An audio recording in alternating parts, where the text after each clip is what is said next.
Fala galera do meu canal, galera, chama muito tempo sem trazer vídeo aqui pra vocês.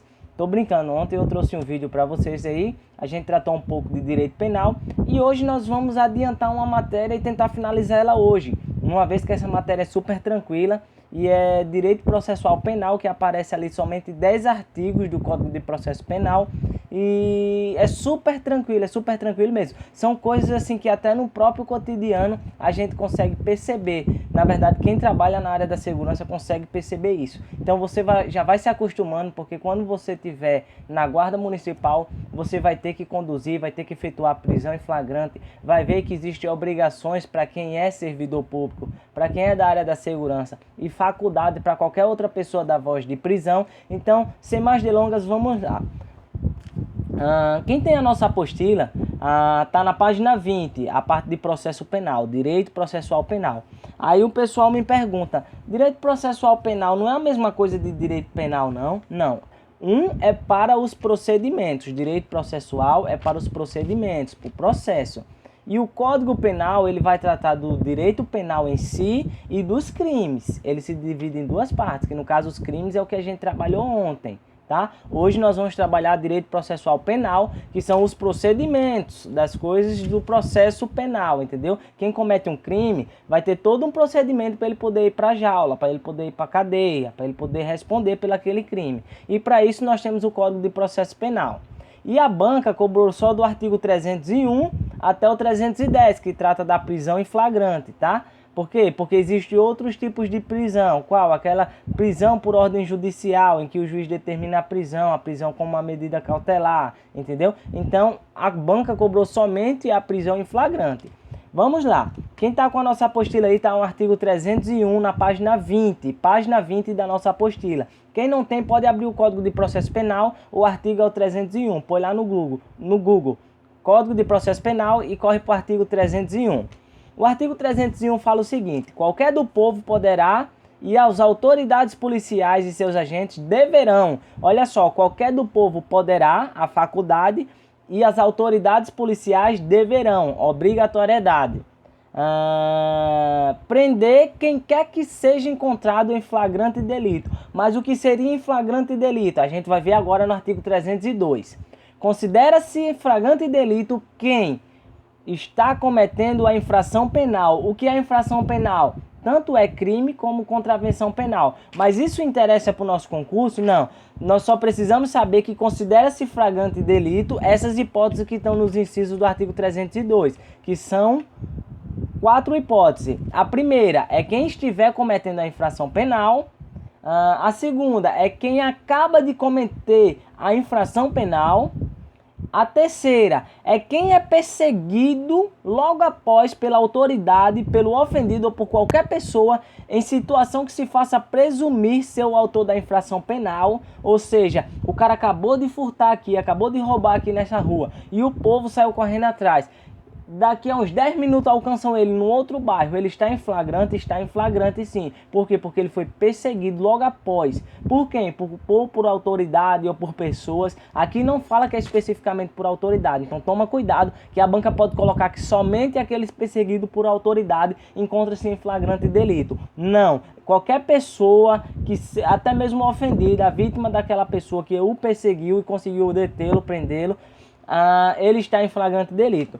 E a última hipótese aqui é que quem é encontrado logo depois com instrumentos, armas ou papéis que façam presumir que ele é o autor da infração. Um exemplo, ele não foi perseguido, ele roubou a senhora aqui na rua X e daqui a uns 30 minutos a polícia abordou ele lá no bairro Y, na rua Z, mas com os materiais daquela senhora, ou seja, presume-se que ele quem cometeu aquele crime. Pode ser que ele tenha passado por uma outra pessoa, mas naquele momento que ele é encontrado, ele está sendo preso em flagrante, na delegacia que vai haver os esclarecimentos. Se realmente foi ele quem furtou, vai ter o reconhecimento por parte da vítima, e aí sim vai se chegar a uma conclusão. Mas o flagrante é assim.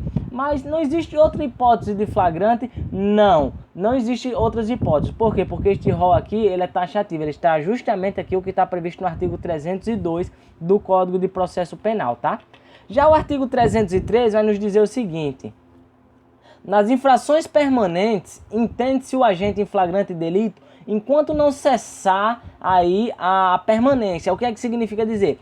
As infrações permanentes são aquelas que demoram, que elas se prolongam. Um exemplo clássico para você entender o que é infração permanente. Um exemplo, o cara faz um sequestro, então enquanto perdurar o cárcere de privado ali, que ele tiver, as pessoas estiverem sob o seu domínio, o cara ainda está em flagrante, entendeu? Por mais que passe 2, 3 dias, porque as pessoas têm costume de dizer que o flagrante é 24 horas e já livrou o flagrante. Não, 24 horas é o dito popular, por quê? Porque geralmente o que é que acontece? O cara matou o cara aqui, um exemplo, né? Matou o cara hoje. Aí ele vai e some, o cara se esconde e a polícia faz a diligência, aí no outro dia troca o plantão e pronto. Aí sim, encerrou as diligências, trocou o plantão, ele livrou o flagrante e ele pode se apresentar espontaneamente, que não será mais preso em flagrante, pode ser preso por outro motivo. Um exemplo, o delegado já solicitou ao Ministério Público que representasse pela prisão preventiva ou pela prisão temporária, entendeu? Mas em flagrante ele não pode mais ficar preso. Aí o que é que acontece? Em alguns casos, as diligências continuam por 2, 3, 4, 5 dias, então não cessa o flagrante. Um exemplo, esse mesmo cara matou o cara X e os policiais da diligência de hoje continuam em diligência até amanhã e passa a diligência para os outros colegas e continuam também fora do serviço em diligência, em busca. Então assim, o flagrante não cessou. Tem flagrante que pode durar mais de 24 horas, tá, gente? Então apaga isso na mente de vocês, que isso é somente um dito popular, dizer que 24 horas livrou o flagrante. Vai depender das circunstâncias do crime. Como eu falei, o flagrante permanente ele vai perdurar enquanto durar sua permanência. O artigo 304. Apresentado o preso à autoridade competente. Quem é a autoridade competente? O delegado de polícia, tá? Toda vez que eu falar em autoridade policial ou autoridade competente, não especificamente autoridade competente, mas a autoridade policial é o delegado de polícia. Por quê? Porque existe o delegado, existe os escrivão e existe os agentes. Então existe uma diferença. E quem comanda, em regra, a polícia civil dentro das delegacias são os delegados. Não são os agentes nem os escrivães, são os delegados, tá? E todos eles estão subordinados ao governador do estado. Mas não é disso que nós vamos tratar. Vamos só saber que, apresentado o preso à autoridade competente, ouvirá o condutor. Quem é o condutor? Aquele que está levando. Pode ser um policial, pode ser a pessoa que prendeu, tá?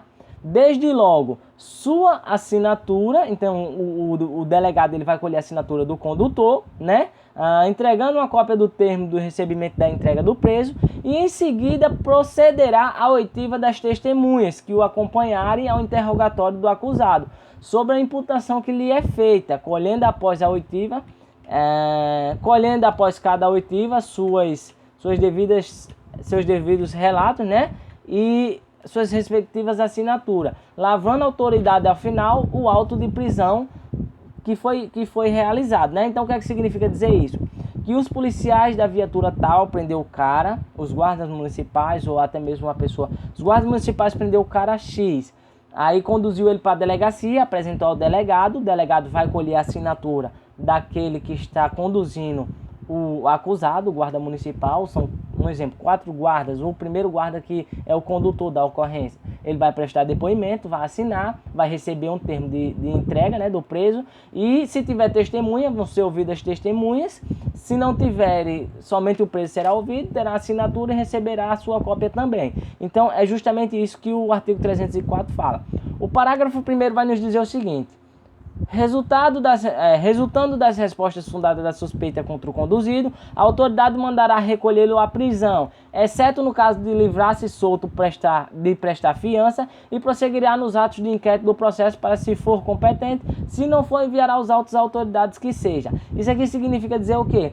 Que depois da prisão em flagrante, se for um crime afiançável e tal, ele poderá ser posto em liberdade, pagará fiança, posto em liberdade, ou se não, ele continuará preso. Se for posto em liberdade, da mesma forma, ele também ainda vai continuar respondendo um crime, vai ser intimado na sua residência para comparecer em audiência e tal, entendeu?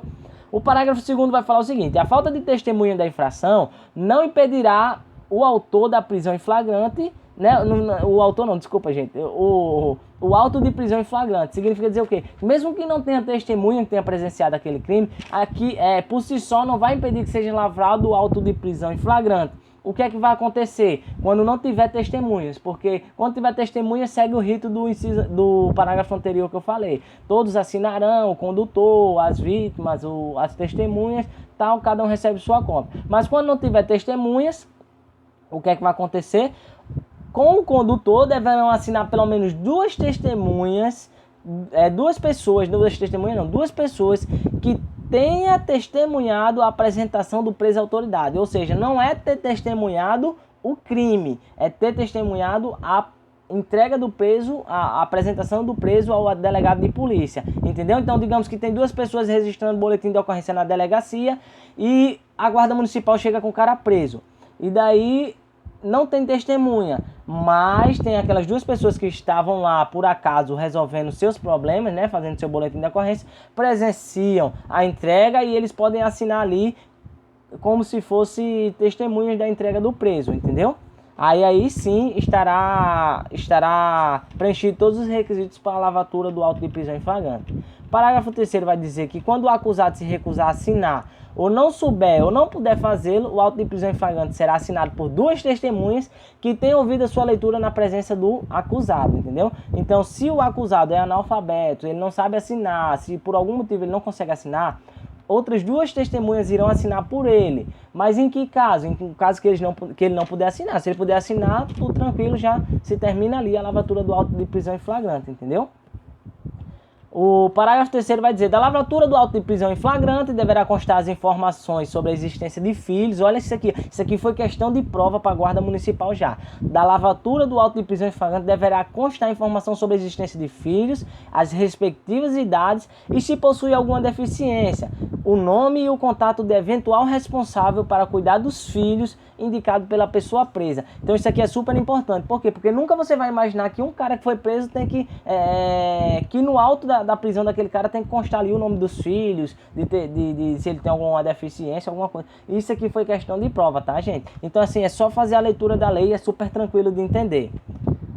O artigo 305 vai falar que na falta ou no impedimento de um escrivão ou de qualquer outra pessoa, na falta ou no impedimento do escrivão, que é o escrivão, aquele que vai lavrar o auto de prisão em flagrante, e ao final quem assina é a autoridade policial, que é o delegado. Mas na falta de um escrivão para digitar, o próprio delegado não vai sentar lá para digitar e parar tudo que ele está fazendo. Então, na falta do escrivão, qualquer outra pessoa designada pela autoridade poderá lavrar o auto de prisão em flagrante, depois prestando o compromisso legal de que tudo está ali, está conforme os ditames legais, entendeu? O artigo 306 vai falar que a prisão, isso aqui é questão de prova, isso aqui é replicado da própria Constituição Federal. A prisão de qualquer pessoa e o local onde ela se encontra serão comunicados imediatamente. A banca vai dizer no prazo de 48 horas, no prazo de 36 horas. Não, é imediatamente ao juiz competente, ao Ministério Público e à família do preso ou à pessoa por ele indicada. Então, isso aqui é questão de prova. Eu aposto como vai ter uma questão dessa na sua prova. Então, não deixa de dar ênfase nesse artigo 306 do Código de Processo Penal, tá? Parágrafo 1º. Em até 24 horas após a realização da prisão, será encaminhado ao juiz competente o auto de prisão em flagrante. Olha aí para você não se misturar. Uma coisa é a comunicação da prisão, outra coisa é o encaminhamento do auto de prisão em flagrante. O encaminhamento do auto de prisão em flagrante será em 24 horas, em até 24 horas, entendeu? Já a comunicação, já a prisão e o local onde as pessoas serão comunicadas imediatamente, entendeu? Então não confunda uma coisa com outra, tá? Será encaminhado ao juiz competente, o auto de prisão em flagrante, e no caso do atuado não informa o nome do seu advogado, será encaminhado uma cópia para a Defensoria Pública. Para quê? Para a Defensoria Pública poder defender aquela pessoa que foi presa, tá? O parágrafo 2º vai nos dizer que no mesmo prazo de 24 horas, será entregue ao preso o quê? Uma nota de culpa, que no caso é a cópia dele, né? Sabendo do que ele está sendo preso, informando a respeito de tudo, quem lhe conduziu para lá. O artigo 307 vai nos dizer que quando o fato for praticado na presença de autoridade ou contra a autoridade no exercício da sua função, constarão no auto narração dos fatos com a voz de prisão, o depoimento das testemunhas, sendo tudo assinado pela autoridade competente, entendeu? E remetido imediatamente ao juiz ou a quem couber para tomar conhecimento do fato delituoso, não comunicando aí a respeito do fato delituoso, tá?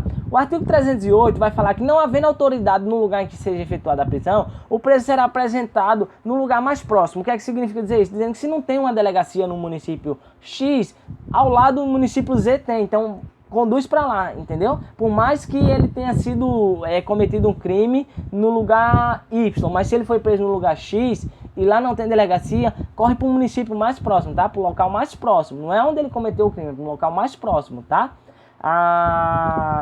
O 309 vai nos dizer o quê? Que se o réu se livrar solto, deverá ser posto em liberdade depois de lavado o auto de prisão em flagrante. Aqui é no caso daqueles crimes afiançáveis, é um exemplo, né? Aí ele se livra, o que é se livrar solto? É ser colocado em liberdade, porque aquele crime, a pena dele não comporta prisão de imediato, entendeu? Pena privativa de liberdade. E daí ele será colocado em liberdade logo depois de lavado o auto de prisão em flagrante.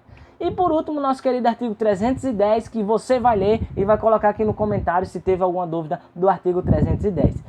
O vídeo de hoje foi esse, para não passar em branco, todos os dias nós vamos colocar um vídeo. E hoje nós já matamos direito processual penal, ou seja, matamos uma matéria do nosso concurso. Beijo, abraço, fui, dá um like e se inscreve aqui no canal.